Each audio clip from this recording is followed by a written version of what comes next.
மதுரை கலக்குண்ண.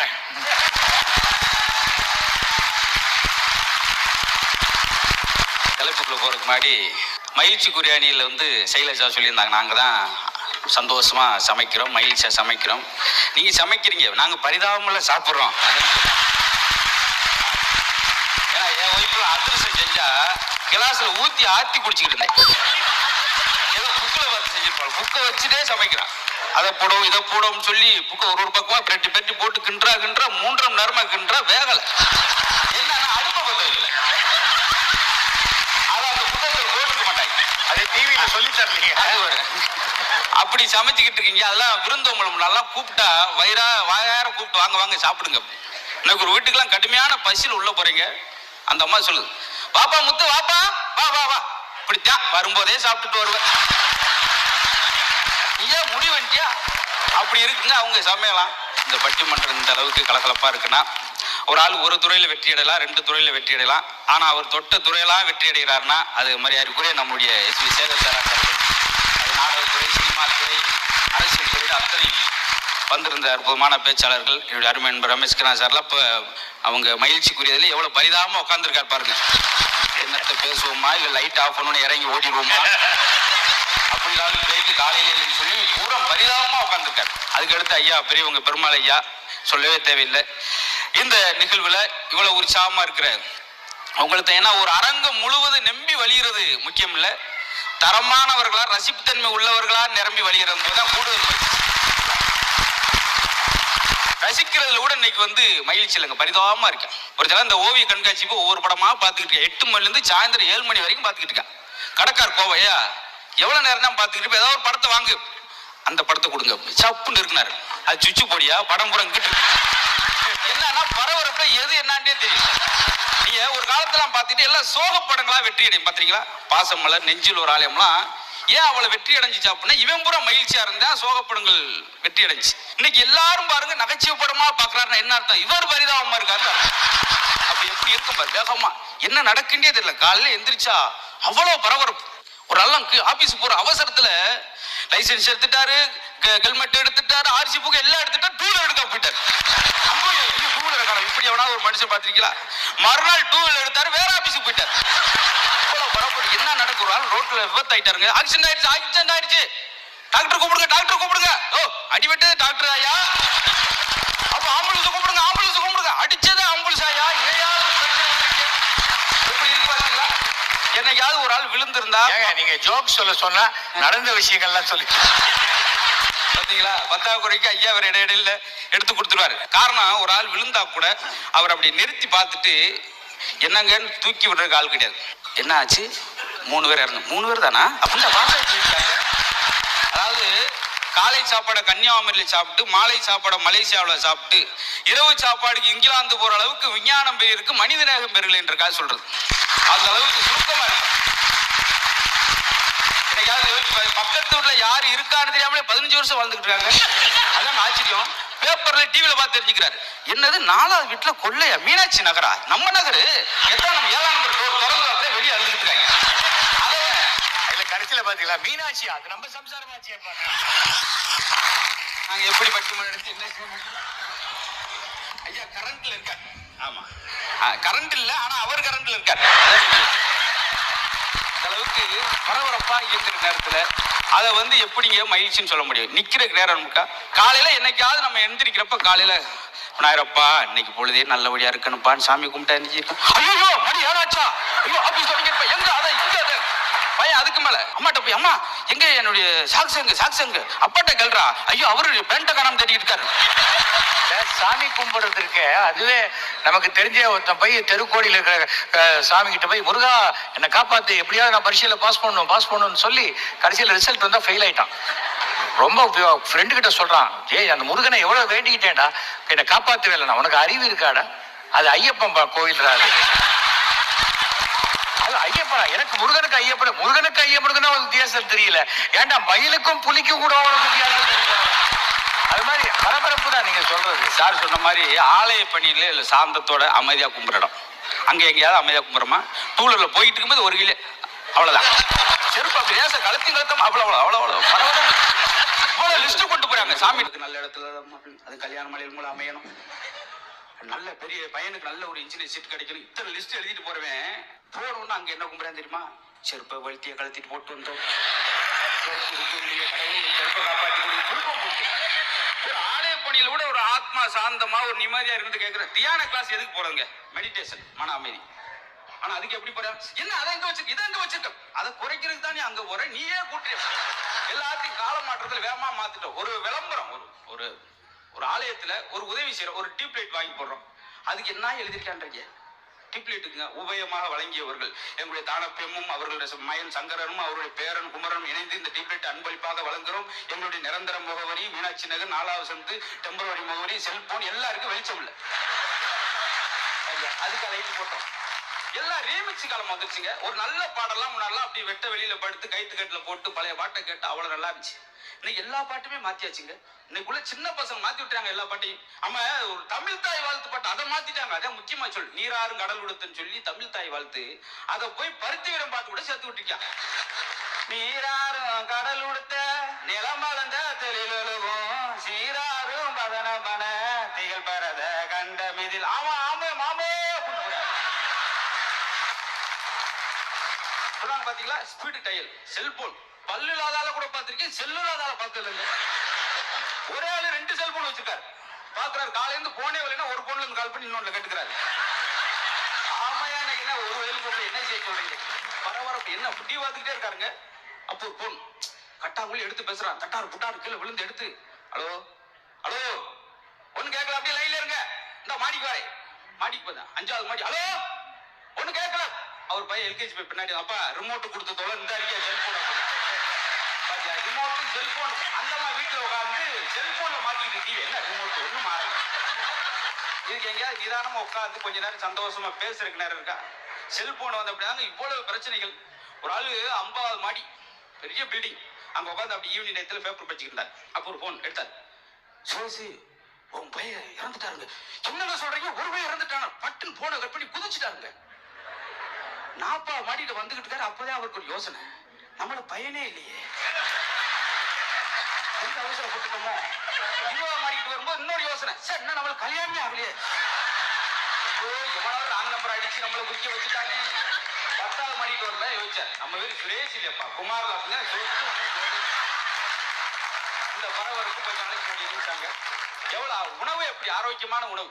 அன்னைக்கெல்லாம் களியை கட்டி கட்டியா சாப்பிட்டுட்டு அலங்காநல்லூர்ல ஜல்லிக்கட்டு காலை அடைஞ்சார்.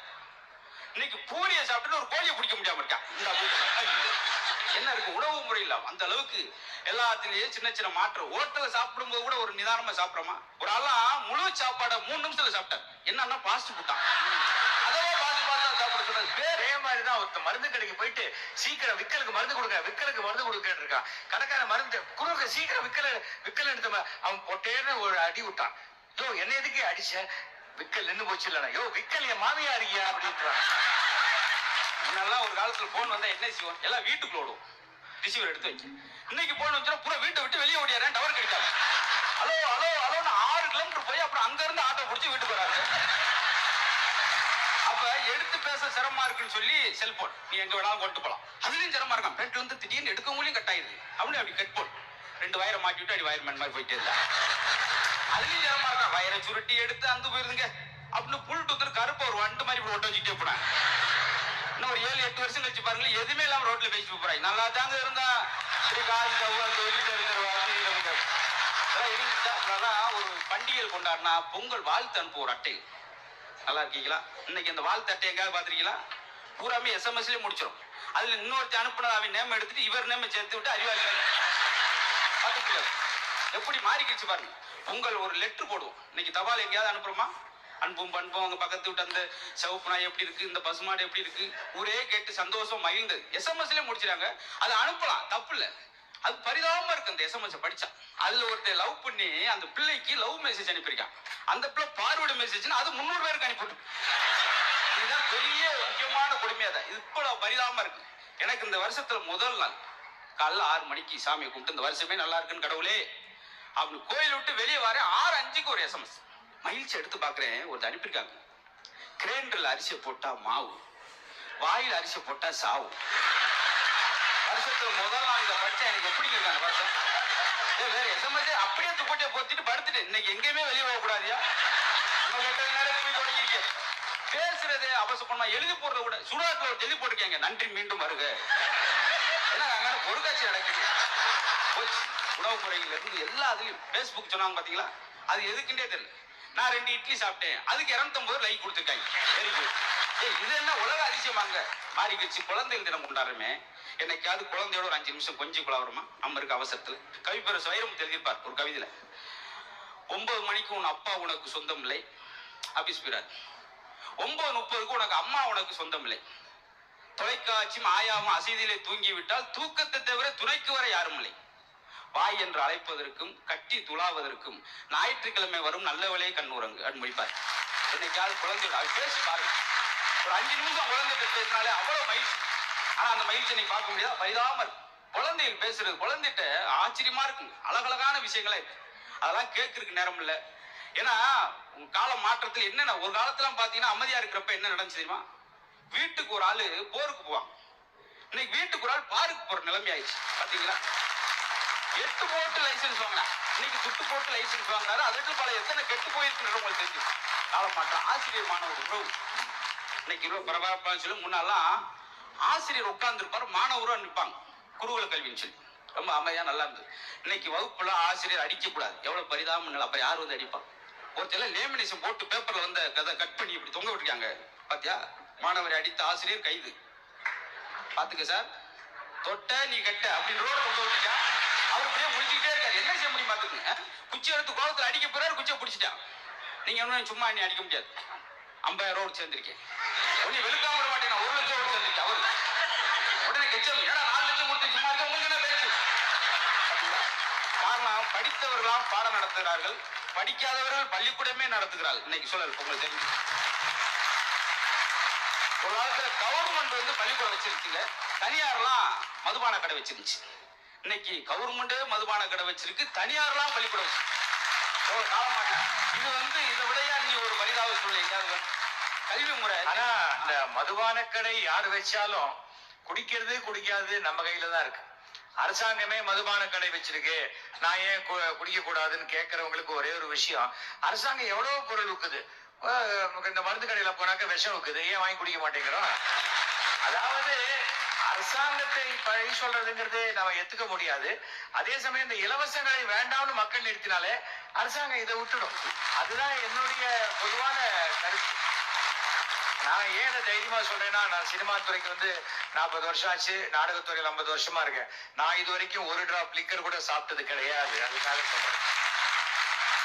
அது என்னன்னு சொன்னா, நீங்க மாணவர்களை பத்தி சொன்னீங்க, வாத்தியார்களை பத்தி. வாத்தியார் தனியாச்சு வரும்போது வாத்தியார் இன்னும் தண்டிக்கப்பட வேண்டியவர். அந்த மாதிரியா இருக்கு.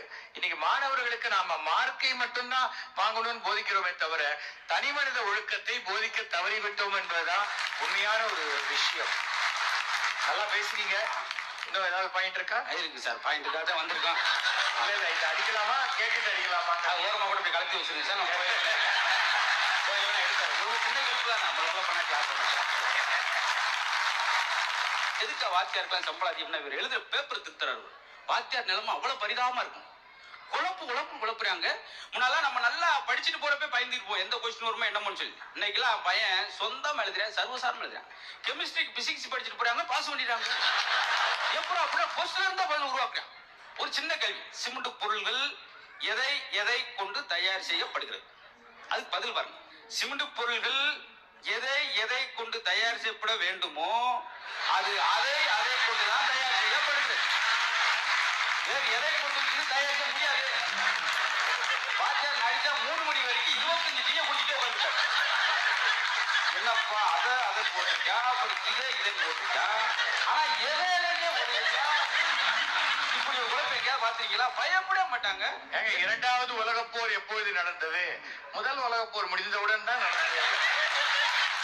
ஆச்சரியமா இருக்கு. எந்த கொஸ்டின் சாய்ஸ் விட மாட்டேன். 8 கேள்வி 8க்கும் பதில் எழுதுறாங்க. தமிழ் பிரச்சனை ரெகுலரா ஒரு கேள்வி வைப்பாங்க. செய்வினை என்றால் என்ன, செயற்பாட்டு வினை என்றால். அதுக்கு கொஞ்சம் பதில் எழுந்தா வாத்தியார் ரிசல்ட் லெட்டர் கொடுத்துட்டு வேற ஊருக்கு போயிட்டாரு. இப்படி பேப்பர்ல என்னால திருத்த முடியாது. என் நிலைமை பரிதாபமா இருக்கு. என்னங்க எழுதிருந்தா? செய்வினைக்கு எழுதிருக்கா சார். செய்வினை என்பது நம்மளுடைய பரம்பரை எதிரிகளுக்கோ அல்லது சின்ன உறவுகளுக்கோ கைகால்கள் விளங்காம போக வேண்டும் என்று நாம் கோடாங்கி சோசியரை கூட்டு வந்து எலுமிச்சம்பழம் கோழி முட்டை வச்சு செய்வதான் செய்வனை. உதாரணத்திற்கு எங்கள் பெரியப்பார்கள் செய்துள்ளார். 8 மார்க் வாங்கிட்டு எப்படி ஐட்டா பண்ணிருக்காரு. அம்மோனியம் குளோரைடு எப்படி தயாரிக்கப்படுகிறது? உலகத்தில் உள்ள எல்லாத்தையும் தயாரித்தவர் கடவுள் தான். ஆக அம்மோனியம் குளோரைடும் அவர் தான் தயாரித்திருக்க வேண்டும். நீங்க அவர்களே கேட்டு சொல்லிக்கலாம், ஏன் தொந்தரவு செய்யுது அப்புறம் எதுக்கு நாம படிச்சு வைக்கிறோம். இன்னொருத்தர் 100 மார்க் 130 எடுத்துக்கிட்டான். பரபரப்புல ஒண்ணுமே தெரியலங்க. மொத்தமே 100 130 எப்படி எடுத்தா செக் பண்ணுங்க. பார்த்தா பிட்டு அடிச்ச வய சேர்த்து கட்டி விட்டுருக்கேன் பிட்டைய. பார்த்தா அதே திருப்பி மார்க் போட்டேன். எல்லாம் பிரமாதமா இருக்காங்க.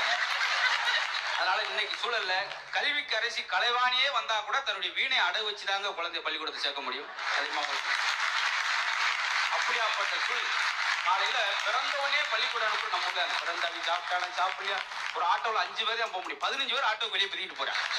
டிரைவர் வெளில இருந்து தானே பேர் கூட உள்ள இருக்கு, அவன் கூட வெளியே இருக்கான். ஆட்டோல போயில பாருங்க, ஒருத்தர் சரியை பிடிச்சிருக்கான், ஒருத்தர் கிளர்ச்சி பிடிச்சிருக்கான். டிரைவர் சும்மா உட்காந்து போயிட்டான். அப்ப எனக்கு ஒரு வாய்ப்பு கொடுங்க, நீங்களா ஓட்டி போறீங்க. அவள் அவன் கொண்டு வர சுமையை பார்த்திருக்கீங்களா? அவன் 3 கிலோ இருக்காங்க, கொண்டு வரது 30 கிலோ இருக்கு.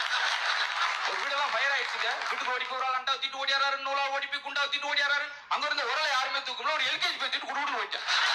பின்னாடியே வர்றான், எப்படா தூக்கணும்? என் பேக்கை விட சின்னத்தாயா இருக்கு. ஏயா அது இந்த உணவு பழக்கம் சொன்ன ஆரோக்கியம். இன்னைக்கு ஆரோக்கியம் இருக்காங்க, உன்னெல்லாம் சாப்பிட்டாங்க 120 வயசு 130 வயசு. இன்னைக்கு பார்க்க முடியுதா? காலை பொழுது யாருக்கெல்லாம் மலச்சிக்கல்லாமல் விடுகிறதோ, மாலை பொழுது யாருக்கெல்லாம் மனச்சிக்கல்லாமல் முடிகிறதோ அவன் தான் ஆரோக்கியமான மனுஷன் அப்படின்னாங்க. ஆனா இன்னைக்கு இருக்கா? கண்ணாசி ஒரு தடவை ஒரு மெடிக்கல் ஷாப்பை பார்த்து சொன்னார்ல, இத்தனை மருந்துகளான்னு கேட்கல, இத்தனை நோய்களாயா இந்த நாட்டில் அப்படின்னாரு. அவ்வளவு இருக்குங்க. நோய் தப்பு இல்லைங்க. சில டாக்டர் போகும்போது இன்னொரு நோய் நம்மளுக்கு பாஸ் ஆயிடுது. 2 நோய் ஆக்கி விட்டுறாரு. எல்லா டாக்டரும் குறை சொல்லங்க. போன ஆண்டு மட்டும் 2000 போலி டாக்டர்கள் தமிழ்நாட்டில் மட்டும் எப்படி இருந்தாங்க என்னன்னு. இதனால நல்ல டாக்டர் கெட்ட பேர். நான் சில டாக்டர் போய் பரிதாபம் வந்திருக்கேன். ஒரு டாக்டர்லாம் ஒரு ஆள் போய் கேட்கறாங்க, ஏன் டாக்டர் உங்கள்கிட்ட வந்தா இருமல் நிக்குமா டாக்டர்? என்னப்பா இப்படி சொல்லிட்டீங்க? என்கிட்ட வந்தா மூச்சே நிக்கும்பா. அது அந்த மூச்சை விட தெரிஞ்ச இப்படி பேசுற.